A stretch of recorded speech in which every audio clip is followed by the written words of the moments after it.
Bien, vamos a ir describiendo lo que presenta ahora nuestros huesos coxales. Recuerden que ambos, el coxal derecho, el izquierdo, ambos se articulan por el pubis en la parte anterior y en su parte posterior se van a articular con el sacro y más el coxis, constituyen lo que se llama pelvis en general, ¿verdad? Ya cuando comenzamos a describir estos huesos, nos vamos a abocar a la conformación exterior y además decimos que estos son huesos planos que están torcidos en la parte media, o para algunos se consideran como huesos irregulares, pero tomando en cuenta el concepto de osteología es que dos dimensiones predominan sobre el espesor y de ahí describimos como huesos planos. Estos huesos en la conformación exterior presentan dos caras, cuatro bordes y cuatro ángulos. Vean, toda esta es la cara externa o la cara exopélvica. La otra cara es la interna o la cara endopélvica. Tenemos al borde superior, el borde inferior. Vean todo este borde anterior bastante accidentado, y tenemos al borde posterior que también ofrece varios detalles anatómicos igual accidentado. Los ángulos, existen el ángulo postero superior, este es el ángulo antero superior. Los inferiores, el cuerpo del pubis forma el ángulo antero inferior y el cuerpo del isquion es el ángulo postero inferior. Una vez ya identificados, vamos a poder describir los detalles anatómicos que ofrece justamente las caras, bordes y ángulos. Vean ustedes, en la parte media, la cara externa va a presentar esta superficie articular excavada que va a alojar a la cabeza del fémur. ¿Cómo se llama esta cavidad? ¿Alguien podría decirnos? Doctor, la cavidad glenoidea. Acetábulo. Eso, entonces esta se conoce como cavidad no glenoidea, sino cotiloidea o acetábulo. Este acetábulo es la que va a alojar y se articula con la cabeza del fémur, pero presenta dos superficies. Vean, acá se los voy a resaltar. Una superficie marginal, fíjense, todo esto, o periférica si ustedes quieran. Tiene forma más o menos de un anillo o semiluna, fíjense, todo esto. Esta superficie es la articular, ¿no? Todo es la superficie articular. Va a estar cubierto por cartílago articular. Por dentro, en la parte media, tenemos una superficie más o menos cuadrilátera. Y esta superficie cuadrilátera se conoce como el fondo del acetábulo. Todo es el fondo del acetábulo. Acá vendrá e insertará un ligamento que va a la cabeza del fémur. Tiene dos fascículos de esta manera, un fascículo anterior y un fascículo posterior. Si nosotros dibujamos ahí el ligamento conocido como ligamento redondo. Fíjense, todo esto es el ligamento redondo, y este ligamento redondo es el ligamento intraarticular que ofrece nuestra articulación de la cadera o coxo femoral. Entonces, este es el primer ligamento. Este es la que se inserta en este fondo del acetábulo. Sin embargo, en el perímetro de este acetábulo se inserta lo que se llama el labrum acetabular, o también se conoce como el labrum cotiloideo o rodete cotiloideo. Si nosotros lo insertamos, fíjense, todo será nuestro labrum, todo en el perímetro, por su base es la que se va a articular y pasa a manera de puente en esta escotadura isquiopubiana, y de ahí se conoce también como el ligamento transverso, le convierte en un orificio. Y fíjense, este rodete o este labrum simplemente va a profundizar esta superficie articular. Sin embargo, vamos a ver de que la cavidad acetabular está limitado por una ceja que sobresale. En la misma se inserta el ligamento capsular y tiene dos escotaduras. Una escotadura anterior se llama iliopubiana, una escotadura posterior ilioisquiática y una escotadura bastante amplia. A esto se conoce como la escotadura isquiopubiana. Debido a la presencia de este rodete que pasa a manera de puente, forma un orificio, y por ese orificio, señores estudiantes, pasa una arteria.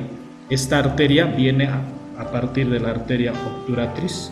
Fíjense cómo va a ingresar y llega al ligamento redondo y se pega al ligamento redondo y vendrá a la cabeza de lo que es el fémur, y va a irrigar a la cabeza del fémur en un porcentaje mínimo.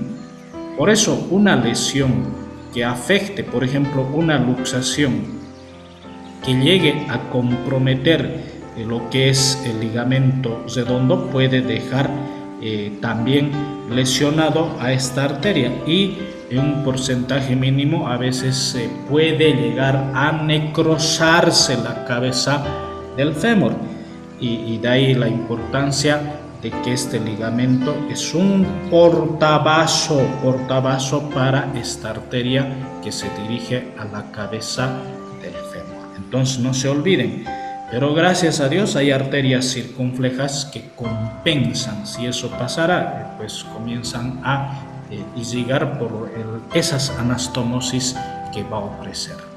Sencillo, ¿verdad? Esto es un dato muy importante a considerar en el acetábulo.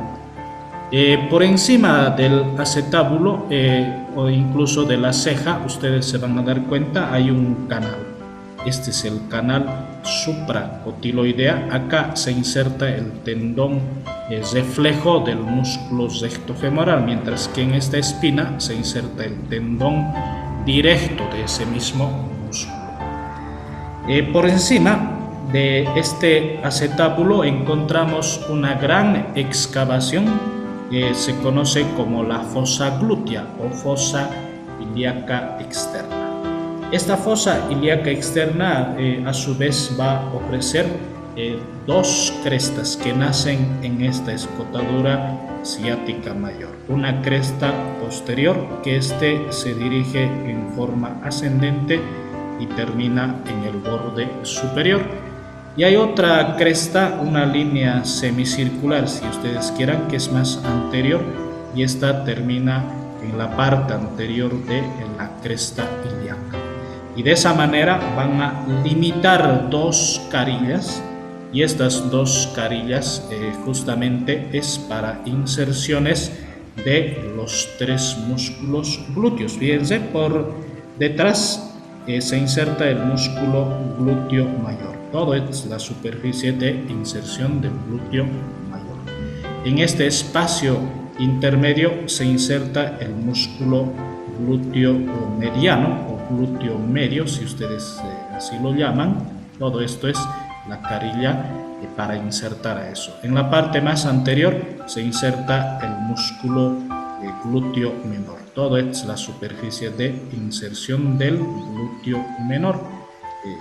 De ahí les decía, acá se insertan los tres músculos glúteos, mientras que en las crestas se insertan las fascias, es decir, la aponeurosis profunda, la aponeurosis media y la hoja superficial que cubre el músculo glúteo mayor. ¿Se dan cuenta? Eso es lo que ocurre en esta fosa glútea. Ahora, en la parte inferior de esta ceja o todo lo que es el acetábulo, lo primero que encontramos es un agujero, y este agujero tiene forma ovalado en pelvis, hueso coxal masculino, de forma triangular será en coxal femenino. En estado fresco, este va a estar insertando a la membrana obturatriz. Esta membrana fibrosa lo va a tapar, eso se llama obturar, ¿verdad? Entonces se inserta en la circunferencia. Y de paso, inmediatamente por debajo de esta rama horizontal del pubis es donde va a emerger, hay un canal en primera instancia por donde emergen los vasos y nervios obturadores. Por ahí emerge el nervio obturador, se divide en una rama superficial y una rama profunda. Otro dato también es que por ahí emerge la arteria obturatriz. Esta arteria obturatriz, fíjense cómo va a dar esta pequeña arteria para este ligamento redondo. Si hay arteria, de hecho también existen venas. Las venas son dos venas satélites que ingresarán por este conducto o canal subpúbico, ¿no? Por cada arteria. Entonces, en resumen, por este canal salen vasos y nervios obturadores. Así de sencillo.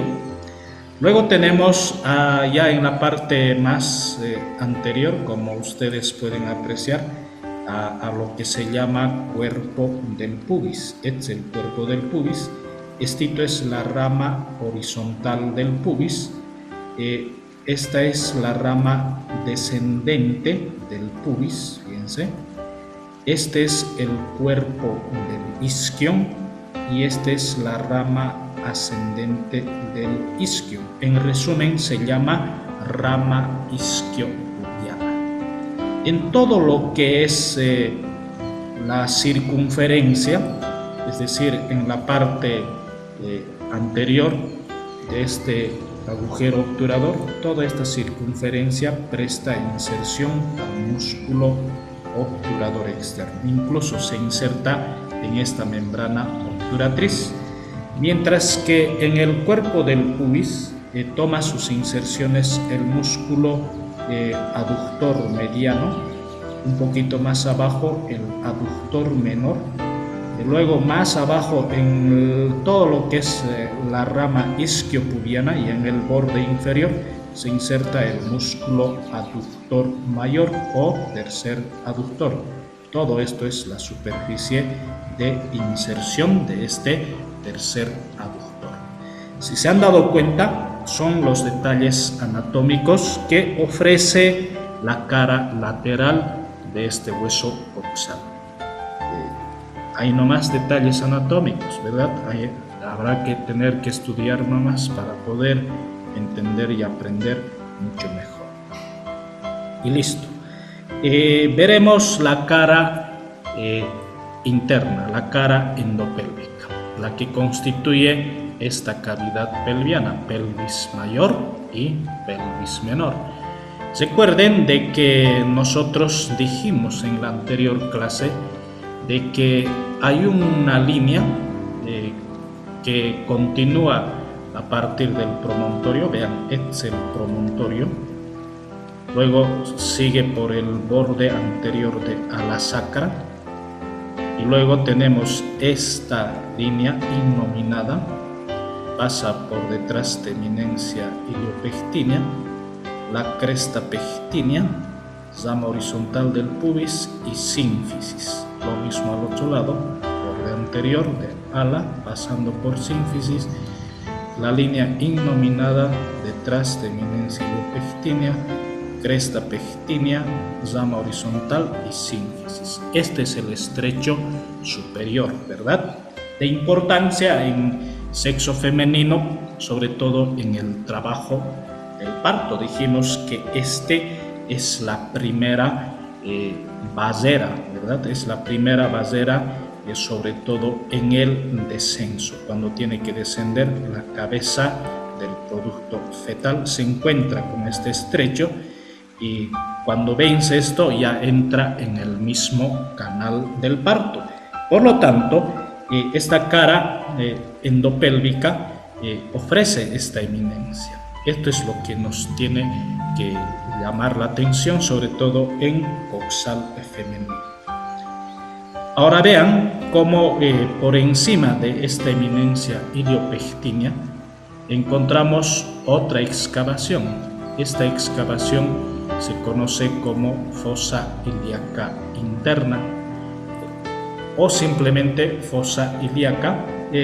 Este sirve para prestar inserción al músculo del mismo nombre. Es un músculo de forma de abanico, es el músculo ilíaco. Acá se inserta este músculo ilíaco e incluso tiene su propia fascia que se va a insertar fuera de este músculo. Para eso está esta fosa ilíaca. Fácil, ¿verdad?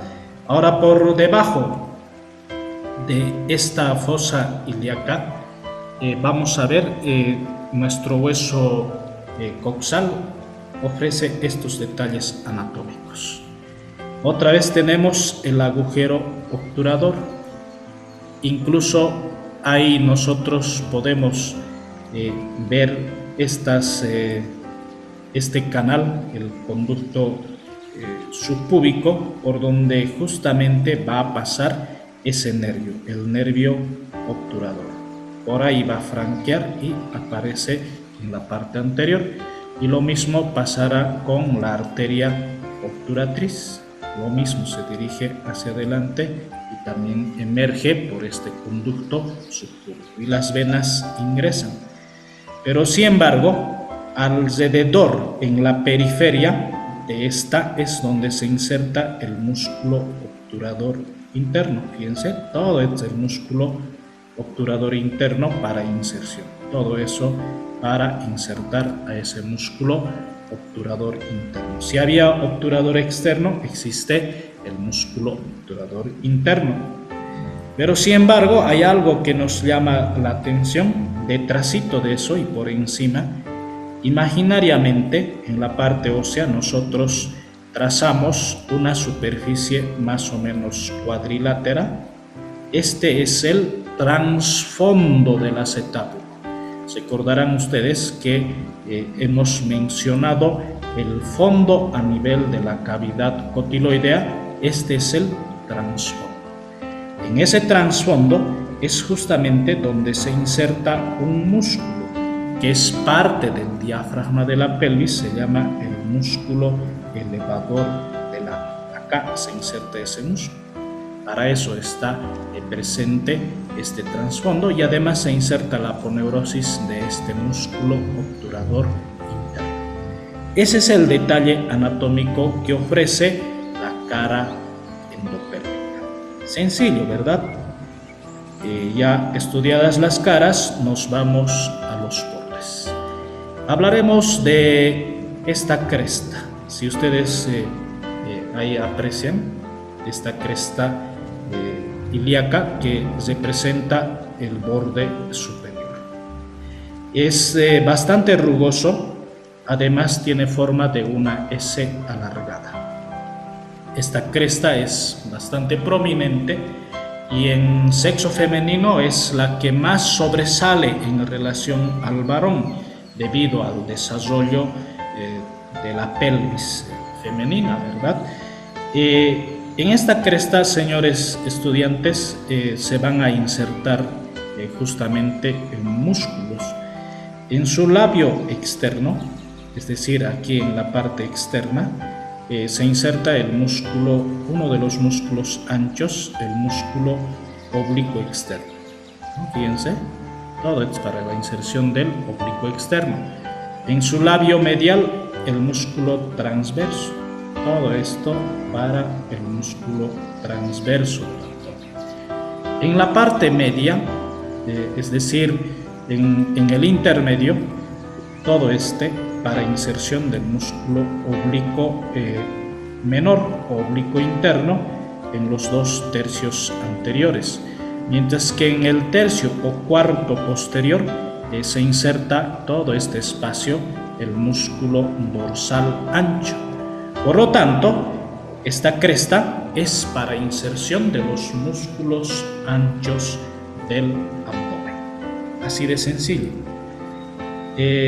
Otro dato importante, sobre todo cuando tienen que hacer injertos óseos, se aplica el conocimiento de anatomía de esta cresta para hacer injertos, cualquiera que sea el injerto, bueno, se cusen los cirujanos y de esa manera lo que hacen es sacar un tajo, si ustedes entienden así, hacer unos tajos y retirar un pedazo de este hueso y llevar justamente al lugar donde está la fractura y colocar ese injerto, ¿verdad? Entonces, esto es de aplicación y de conocimiento bastante para hacer autoinjertos en fracturas que necesitan realizar este procedimiento.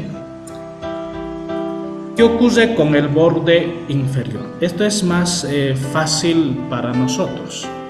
Vamos a volver a recordar de que ustedes han visto cómo en toda la rama isquiopubiana, toda esta rama isquiopubiana, incluso en literatura les dice los 2 tercios inferiores de esta rama isquiopubiana presta inserción al músculo tercer aductor.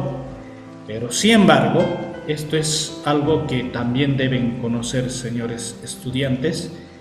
En sexo masculino, acá es donde se inserta el extremo posterior de esa formación eréctil que es el cuerpo cavernoso. Ahí inicia insertando la raíz del cuerpo cavernoso. Ahí empieza, ¿verdad? Entonces, eso es más o menos la forma de inserción del cuerpo cavernoso.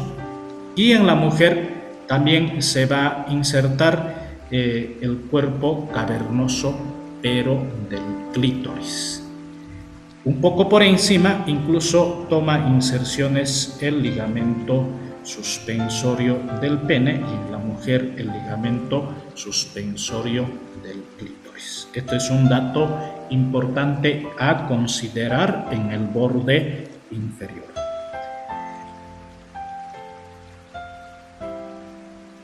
Vamos a ir hablando de los bordes anterior y borde posterior.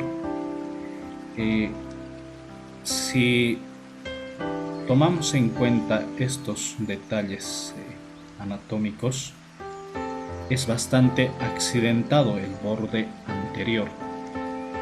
En primera instancia encontramos esta saliencia que se conoce como espina ilíaca anterosuperior.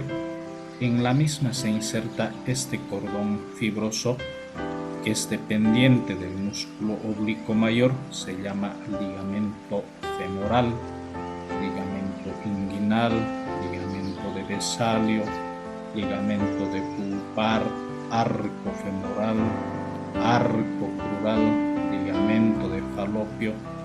Son varios los nombres que uno puede o uno conoce. Este se dirige desde esta espina y termina en la espina del pubis. Muchos también, sobre todo en cirugía, lo conocen como la cinta iliopubiana. También vamos a ver que en esta espina va a tomar inserción un músculo que es bastante largo, oblicuo, se conoce como el músculo sartorio. Esto es su punto de inserción del sartorio. Y sin embargo, también vamos a ver que en su parte lateral, este nivel toma inserciones el músculo tensor de la fascia lata, su punto de inserción. Por debajo de ella encontramos otra espina, que es la espina ilíaca anteroinferior. Acá inicia el tendón o se inserta el tendón directo del músculo rectofemoral, mientras que en este canal encontramos al tendón reflejo de la misma. Sin embargo, vamos a ver que entre las dos espinas justamente va a atravesar un nervio. Este nervio inicia a nivel de la columna lumbar, es uno de los ramas terminales del plexo lumbar y se conoce como el nervio cutáneo femoral lateral. Va a atravesar esta fosa ilíaca y finalmente emerge por esta escotadura y se divide en dos ramas terminales, una rama descendente que es más largo, el ramo femoral, y la otra es una rama más delgada que se proyecta hacia atrás, es la rama glútea, y de esta manera esta rama glútea va a inervar a la piel de la región glútea, una inervación sensitiva, y la rama femoral, una vez que ha alcanzado el tejido celular, va a inervar también sensitivamente a la piel de la región lateral del fémur o de la región crural. Entonces esto es un nervio sensitivo conocido como el nervio cutáneo femoral lateral. Por debajo de la espina ilíaca anteroinferior encontramos a su vez otra escotadura, y esa escotadura contiene un músculo, es decir, dos fascículos musculares que vienen y se unen y se llama el músculo iliosoas o el psoas ilíaco. Ellos van a atravesar este canal o esta incisura. Inmediatamente por dentro encontramos una eminencia. Esta eminencia se conoce como eminencia iliopectínea. En esta eminencia iliopectínea, esto es un dato bastante importante y de paso debemos aprender bastante bien, es que acá viene a insertarse la cintilla iliopectínea. ¿Y qué es la cintilla iliopectínea? No es nada más que el tendón terminal del músculo psoas menor. El psoas menor viene y va a formar esa cinta conocida como cinta iliopectínea. Muchos también la conocen como la cinta de Thomson. Entonces esta cinta iliopectínea es la que va a insertarse en esta eminencia. A considerar entonces este detalle anatómico bastante interesante. Es el tendón terminal del músculo psoas menor. Sin embargo, por dentro encontramos una superficie bastante triangular que está limitado por esta cresta, se llama superficie pectínea. En esta superficie pectínea es donde se inserta el músculo pectíneo, sobre todo en su parte más anterior. Ahí inicia el músculo pectíneo. En su parte posterior, esto es algo interesante para nosotros, vamos a ver presencia de un ligamento, ¿no? Se inserta a este nivel un ligamento que se dirige hacia la eminencia iliopectínea, es el ligamento de Cooper. El ligamento de Cooper entonces se inserta en la parte posterior. Ojo a considerar, señores estudiantes, acordarse de este ligamento de Cooper, porque enseguida vamos a ir formando un detalle anatómico bastante interesante. Sin embargo, vamos a ver que en su parte medial, desde el arco femoral hasta esta superficie pectínea, se extiende otro ligamento que se conoce como el ligamento lacunar, o también se llama ligamento de Gimbernat. Este tiene forma más o menos triangular, como estoy señalando acá. Este ligamento de Gimbernat o ligamento lacunar para algunos, que vamos a ir resaltando, es la que va a completar un reparo anatómico que ustedes acá pueden observar, que se llama anillo crural. Este anillo crural, por lo tanto, está limitado por la siguiente manera. Acá les vamos a ir mostrando. Por arriba está el arco femoral. Por abajo, ligamento de Cooper. Medialmente, el ligamento de Gimbernat y lateralmente la cinta iliopectinia. Este es el anillo crural. ¿Cuál es la importancia del anillo crural? Este es la que constituye el límite justamente para nuestra arteria y vena femoral.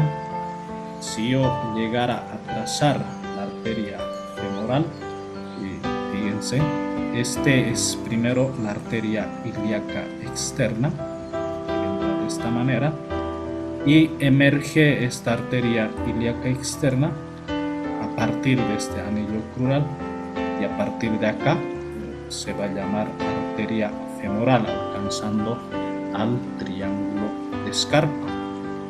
Y en sentido inverso será la vena que va a retornar, es decir, la vena femoral tiene un trayecto ascendente, y finalmente esta vena femoral cambia de nombre, se llama vena ilíaca externa, y así alcanzará para formar parte de este sistema de las venas cavas.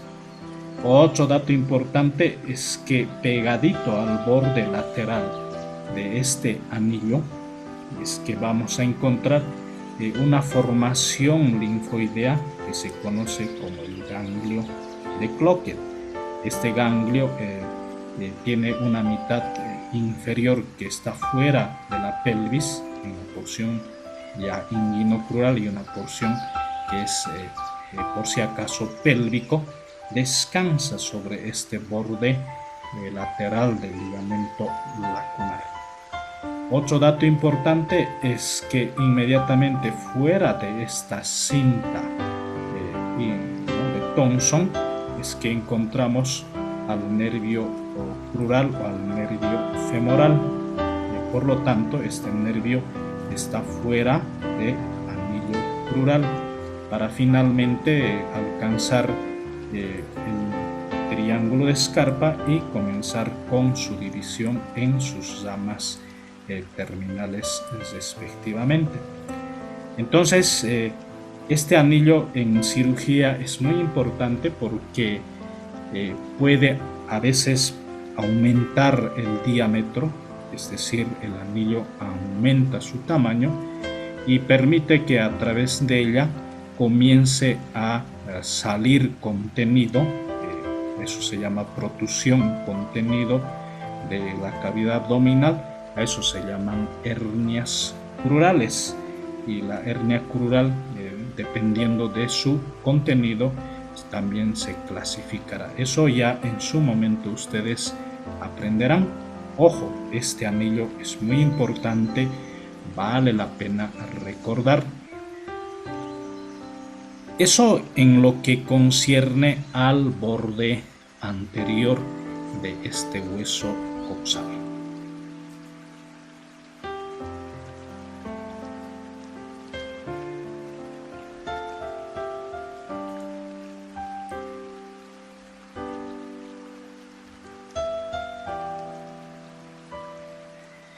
Cuando hablamos del borde posterior,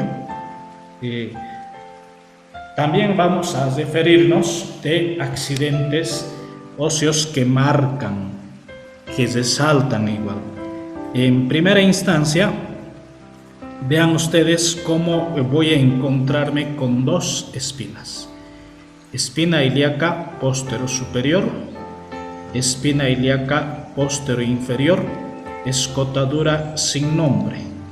Esto inmediatamente detrás de la eminencia o la línea innominada hay una superficie articular que se articula con el borde lateral del sacro y detrás superficies rugosas, y justo ahí, más en estas espinas y en esa escotadura, es donde se van a insertar simplemente los ligamentos sacroiliacos posteriores. Todo esto para inserción de ligamentos sacroiliacos posteriores. Nada más, así de sencillo.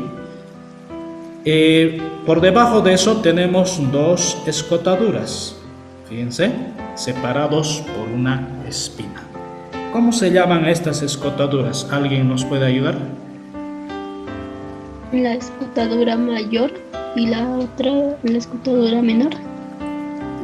¿Cómo se llaman, pero qué nombre llevan esas escotaduras? Ciática, doctor. Eso, la escotadura ciática mayor, la escotadura ciática menor, y además tenemos a la espina ciática, ¿verdad? Estas escotaduras se convierten en orificios osteofibrosos debido a la inserción de ligamentos. Se van a dar cuenta. Vean, voy a dibujárselos. El primer ligamento que termina en el vértice de la espina ciática. Toma sus inserciones en el borde lateral del sacro, incluso en la cara posterior del coxis. Entonces viene de esta manera. El primer ligamento. Este es el ligamento sacroespinal o sacrociático menor. De esta manera se inserta este ligamento. Fíjense. Y le convierte en orificio ciático mayor. El otro ligamento es el ligamento sacrotuberal, que va a iniciar también insertándose en la cara posterior del sacro y coxis, de esta manera, y viene para insertarse en la tuberosidad del isquion. Este es el ligamento sacrociático mayor o sacrotuberal. Fíjense, todo este ligamento sacrotuberal, y le convierte en orificio ciático menor, ¿verdad? Ahora, por ambos orificios, mayor y menor, van a pasar músculos. ¿Recuerdan ustedes de que en la cara anterior del sacro se inserta un músculo y va a terminar en el trocánter mayor del fémur? Tiene forma piramidal, de esta manera. Acá simplemente se los voy a dibujar así. Todo esto se llama el músculo piriforme de la pelvis, y le convierte al agujero ciático en dos hiatos, un hiato superior y un hiato inferior. Por debajo, es decir, por el agujero ciático menor, también pasa otro músculo.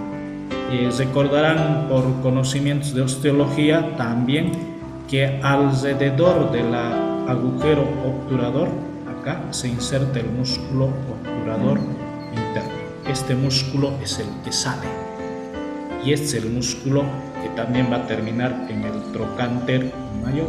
Emerge de esta manera y se dirige a la fosita digital del trocánter mayor. Este es el músculo obturador interno. Por encima se inserta el músculo gemelo superior y por debajo el gemelo inferior. Está al medio de los dos gemelos el músculo obturador. Acá no vamos a decir que divide en dos hiatos, sigue manteniéndose.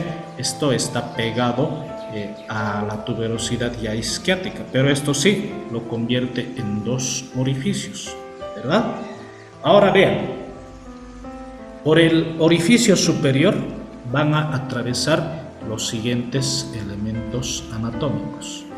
En primera instancia vamos a ver que por ahí emerge una arteria, se llama arteria glútea. Esta es la arteria glútea. Algunos conocen como la arteria del glútea superior. Se divide rama profunda, rama superficial. Si hay arterias, de hecho existen venas. Por supuesto existen venas, dos venas por cada arteria, ¿verdad? Estas venas irán en sentido inverso. Ingresarán por esta escotadura ciática mayor. También va a emerger un nervio, se conoce como el nervio glúteo superior. Este es el nervio glúteo superior y luego se divide en dos ramas. Una rama profunda que inerva los dos músculos glúteos menor y mediano, y una rama superficial inerva al mediano, al glúteo mayor y al tensor de la fascia lata. Por lo tanto, por encima del músculo piramidal pasan vasos y nervios glúteos superiores. Ahora por debajo, ahí está más complejo todavía, pero es necesario que sepan. Por debajo es donde va a atravesar un nervio. Es rama terminal del plexo sacro. Este es el nervio ciático mayor. Este nervio es bastante grueso. Aquí se los voy a dibujar, así de grueso es el nervio ciático mayor. También por ahí va a pasar otro nervio que se conoce como el nervio ciático menor. Otros también conocen como el nervio glúteo inferior. Pero hay más nervios, o sea, la anatomía se va complicando poco a poco. Hay nervios que son ramas colaterales de este plexo sacro, salen por esta escotadura, rodean a la espina ciática, vuelven a ingresar y termina en el músculo obturador. Es el nervio del obturador interno. Otro nervio que rodea a este ligamento sacroespinal es el nervio pudendo interno, que llega a la fosa isquiosrectal, inerva el perine, además a los genitales. También existen arterias. Poco a poco estamos mucho más complejos, ¿verdad? La arteria glútea inferior o arteria isquiática. A partir de esta arteria también nace otra, o a veces es muy independiente, está la arteria pudenda interna, que la acompaña al nervio pudendo interno. Y si hay arterias, también hay venas. Las venas son siempre dos, que irán en sentido ascendente, en sentido inverso, para terminar en la vena ilíaca interna, ¿verdad? Lo mismo acá, la vena isquiática o vena glútea inferior. ¿Se dan cuenta? Todos estos elementos anatómicos salen por este agujero ciático mayor y todos estos elementos anatómicos salen e ingresan por el agujero ciático. La importancia, señores estudiantes, de todo esto es que ustedes van a ver cómo en la práctica médica vamos a aplicar estos conocimientos debido a que en algún momento tenemos que colocar las inyecciones intramusculares en la región de la nalga, ¿verdad? La nalga es una región, la región glútea o región de la nalga es una región más o menos rectangular que va a estar limitado. Se los voy a acá, lo más delgadito posible, se los voy a limitar. Una línea imaginaria que pasa por ambas crestas ilíacas. Este es el límite superior. Su límite inferior es otra línea imaginaria que pasa a la altura del pliegue glúteo. Más o menos así, ¿verdad? El límite inferior. El límite interno es otro pliegue que separa ambas nalgas. Es el pliegue interglúteo. Fíjense. Mientras que el límite externo es una línea imaginaria que pasa en la parte más anterior de esta cresta o espina ilíaca y en relación al borde anterior del trocánter mayor. Si yo trazara más o menos así, pasaría esa línea imaginaria Y de esa manera tenemos una región rectangular.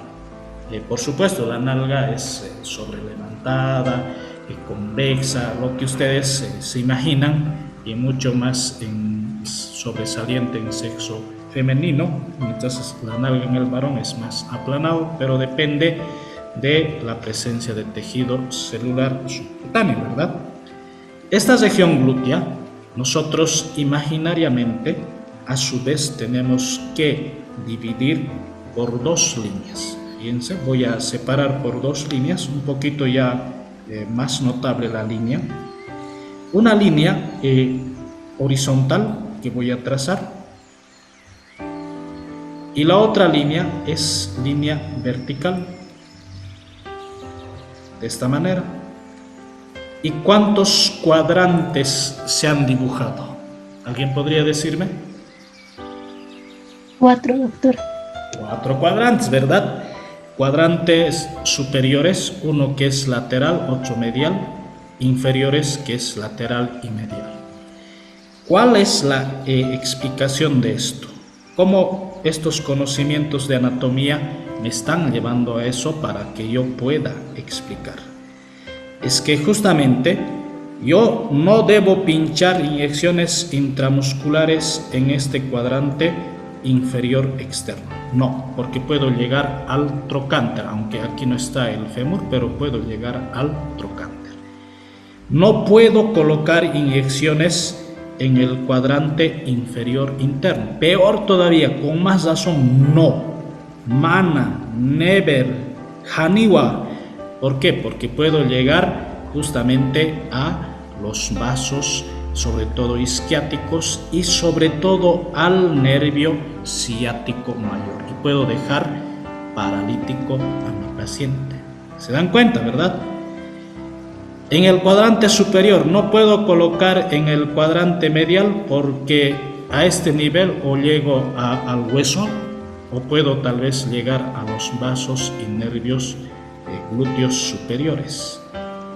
Eso sí, luz verde para el cuadrante superior externo. ¿Por qué? Porque aquí voy a encontrar harta carne, que es representado por músculo glúteo mayor, glúteo mediano, y en esos voy a depositar la inyección intramuscular. ¿Se dan cuenta cómo los conocimientos de osteología por estas escotaduras, estas espinas, y los que salen por ellas, los que entran por ellas, me ha hecho recordar una región importante, sobre todo en la práctica médica? Acuérdense, cuadrante superior externo. Este es el único cuadrante para inyecciones intramusculares. Pichanga, ¿verdad? Eso es anatomía de que nosotros debemos aprender y siempre acordarnos. Perfecto. ¿Preguntas hasta ahí?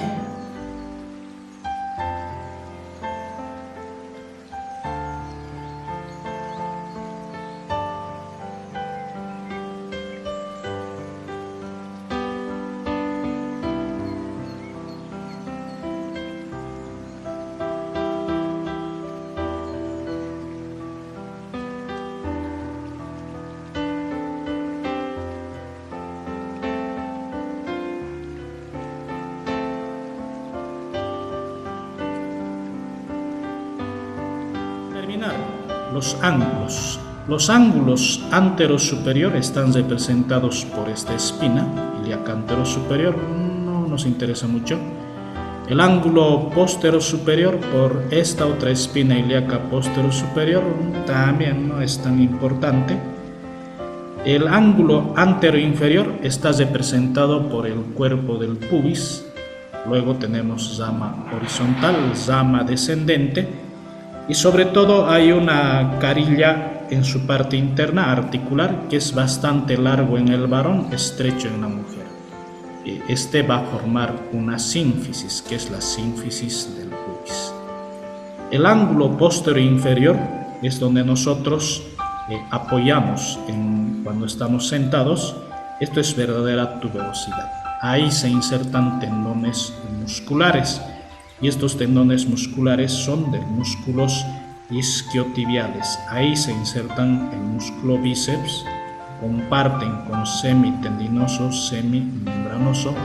Si sigue insertándose este músculo amplio que hemos dibujado, el músculo tercer aductor. Recuerden, también ahí se inserta el músculo gemelo inferior, en la parte más externa el músculo cuadrado femoral. Eso es lo que ocurre con el hueso coxal. Sencillo, ¿verdad? La anatomía de este hueso, pero complejo quizás en los bordes y sobre todo en la cara externa, pero necesitamos aprender y conocer de este hueso. Muy bien, vamos a quedar ahí y el día de mañana se los voy a colgar un trabajo en el campus. Van a hacer eso, estudian fémur, tibia, peroné. Eso haremos el día jueves, y el día viernes evaluamos lo que nos faltaba. No sé si tienen alguna pregunta, pueden realizar, y si no,